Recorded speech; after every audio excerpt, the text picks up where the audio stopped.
on the edge of vulgarity there. How do you think he's going to dribble? He's got several ways. Yes. And frankly, folks in the chat room, if I'm offending you, I really don't care. Yeah. I think I love Lisa Lampanelli. Lisa Lampanelli is a comedian who is not afraid to talk about how she likes the black men. And that, that's where you can weed out your racist. There's an Australian comedian that comes in and talks about gun control, and that guy, he says right up front, half you in this room are about to hate me. Ballsy dude, got to give him credit. I like Lisa Lampanelli too. I think she's hilarious. But I'll tell you who I like is Sarah Silverman. Doesn't get enough credit for being hilarious. No, she does not. And, yes, she is. She's a very smart comedian. She's a very smart comedian. Yeah. And that is one of the things I think that terrifies people that don't like her, is that they're not used to smart comedy. Yeah. I also happen to really like Amy Schumer. I've seen her live. I've seen her show, and and her stand-up is different from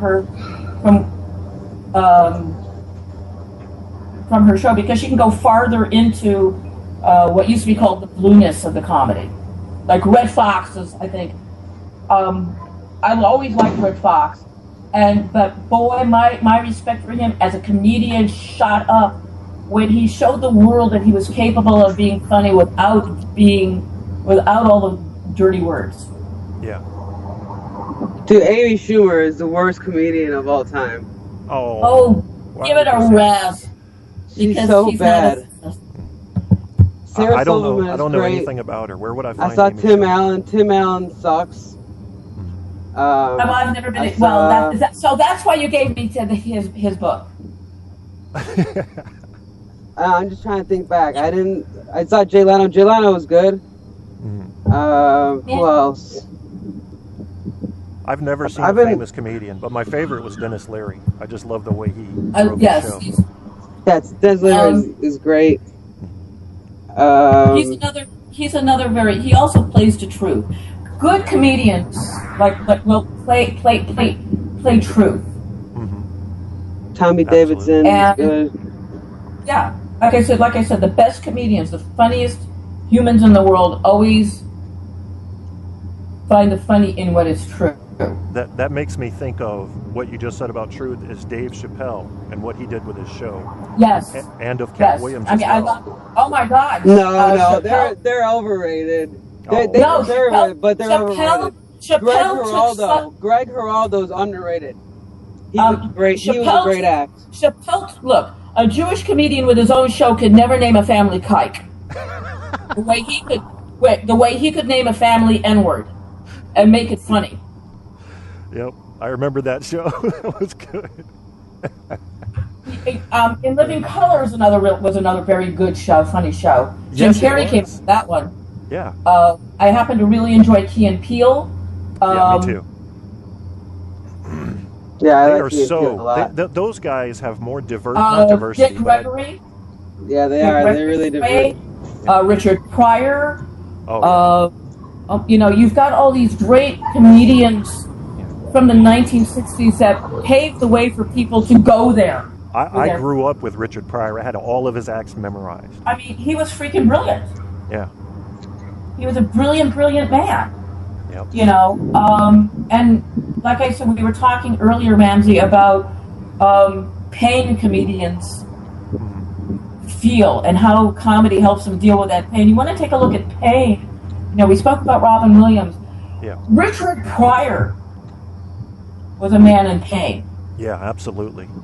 Emotional pain and then a horribly physical pain after the accident with the freebasing. Right. That was just his autobiography is great. And and again, he is another blue comedian, if you want to call him that found his funny, found it even funnier when he was able to drop that. Ramzy, you seem like the kind of comedian that doesn't come from a place of pain. You seem to be a relatively happy guy. Am I wrong about that? With a good past, nothing to be really draw from that's painful? Or am I completely wrong about that? Well, I used to be. That was something I used to be made fun of about. Something I used to be insulted about in school was that I smiled too much. People used to make fun of me a lot about that. But it's kind of like Mitch. You know Mitch Patel. He's an awesome act, man, comedian. I think from New York. Kelly, you know Mitch Patel? No. I need to get. Doesn't ring a bell for me. Well, Mitch Hedberg was really great. He suffered from a heart palpitation. Yeah, I mean, for a guy to go on stage and be like, "Yeah, I'm gonna die one day because I have a heart palpitation," you know, and then he ends up dying from a heart palpitation. You know, it's just it's just really a really horrific thing to laugh at.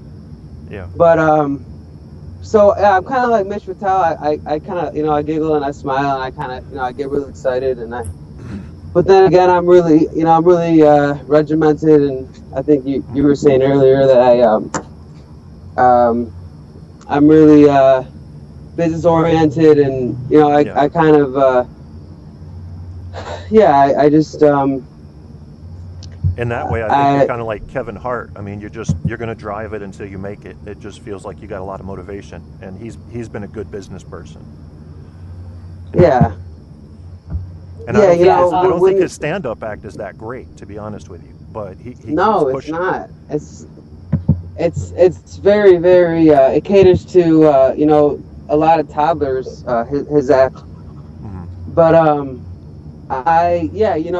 the Conan David Letterman has. Well, one of my jokes that I say is that he had I think 448 interns and some. He admitted on there that he was banging some of them, that were coming and going. And I remember that. Yeah, and that took a lot of guts, by the way. Yeah, it did.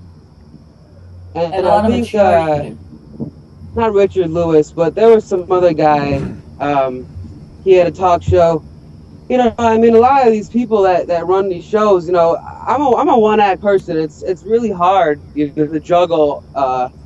The promotion and the business, and to be so tight-fisted, and I don't know. There's just so much. You got to dodge a lot of idolatry, and because you don't want to lose your audience, and you don't want to, I don't want to act like Perez Hilton, like talk about like gossip, and be like the Kardashians, but then again, I want to be like a groundbreaker, and so it's such a trapeze act, And so I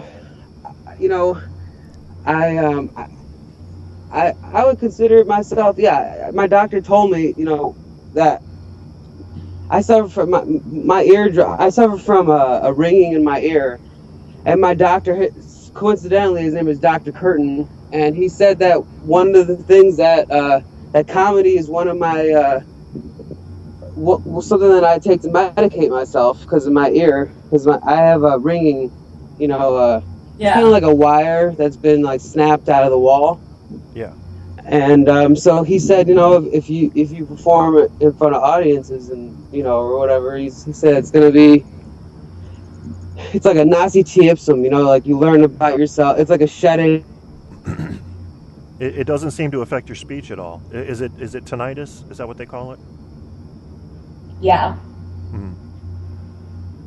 Because I've been dealing with tinnitus for a long time, and that's why you just get used to the buzzing in your ear. Everything I do, so everything I do, I'm kind of representing never repeat a joke, and so everything goes back to that, and it has from the get go, and I'm not really chasing anything. It's kind of nice to know that everything's that I'm kind of planted, and I have I set my my stakes, or I got my I put my eggs in the basket. I'm just letting them fertilize or whatever, and I know that I've getting text messages from KTLA and whatever that that I just gotta take it easy and just be more mindful and just do a little bit more research and just get ready for some bigger shows, because I'm sure, absolutely, that's what my audience wants, and that's what I need to become better. Yeah. Are you looking at this this conversation going on between you and this weather woman as a potential interview on the station? Well, I haven't called her, but I have. When I was staying next to. There's two Zanies in the United States. There's one in Chicago and there's one in Nashville. And I was staying right next to the Zanies in Nashville, and I was doing some articles for about they were breaking the Guinness Book of World Records for the longest performance of stand-up comedy. I think Dave Chappelle had it before for like 4 days and like 18 hours, or I'm not really sure the details. But so there was a guy that I was interviewing, Chad Ryden, and he was a friend of David Letterman's, and I just got really connected with the comedy scene, and so yeah, and that helped me a lot. When David Letterman said goodbye, Chad was on on David Letterman's show, and so my article with Chad kind of blew up, and ever since then, I thought that they were going to ask me to perform, and I was ready. I have an act right now that I was, I told the weather lady, I said, I will literally hang up my spurs. I will start repeating jokes, I will never repeat jokes if you have, because I don't want to do like petty ass shows. I've set my mark at 200 people, and I want to do things. I want to help the community. I want to serve the community. I want to, give back to the community, and I think that I'm ready. I talked to my friend on Windy City Live, and he said it's just too big of a risk. Even if they see my routine, even if, I go out and, I do the act, and it's just the fact that I stand for never repeating a joke is just too big of a risk. That I might smear their company name, or I'm not really sure, but that's what I was saying, is being ahead of the curve. Excuse me, that sounds awfully bullshit to me. I know exactly. It's bullshit, and I know that eventually they're gonna see that I was right. Or as it's sort of said in Spanish, "caca de la vaca." Yeah. So I'm, the fact that KTLA is right now, or whoever. I was talking to Shane Rorden from WGN. I was just telling you that I was on WGN. The fact that I'm still getting opportunities shows that there's a market for Never Repeat a Joke. And I was appraised by Vocus, for $13,000, and so there's a market for my. Yeah. Ramzy. Right now I'm in the entertainment capital, and there's so many people that are Yeah. I'm sorry. Hello? I'm sorry. Yeah, go ahead. I lost you. Oh. You're okay. No, I was just gonna say there's so many, being a columnist for NeverRepeatAJoke.com.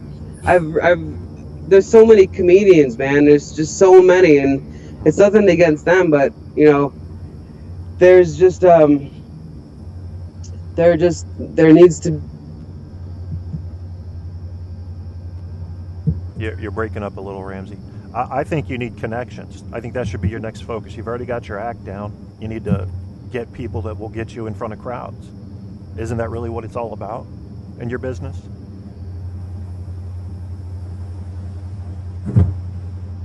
I can't hear Ramzy. Yes, Kelly, it can is. you hear him? Yeah, there he goes.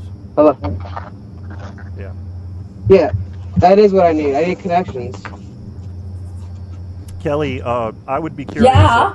as a theater person, who do you like in Hollywood? I have to tell you, I have a favorite new actor since about 2012-ish, and it is Christoph Waltz. I love that guy. From Inglourious Bastards and Django Unchained.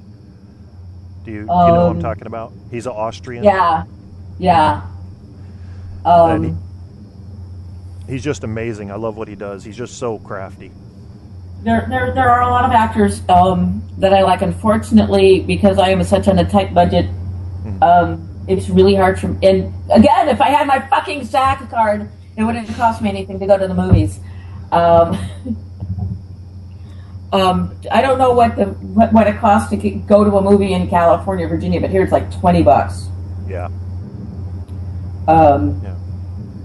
They're talking about searching people's pocketbooks now to make sure they're not smuggling in candy. I mean, really. No, it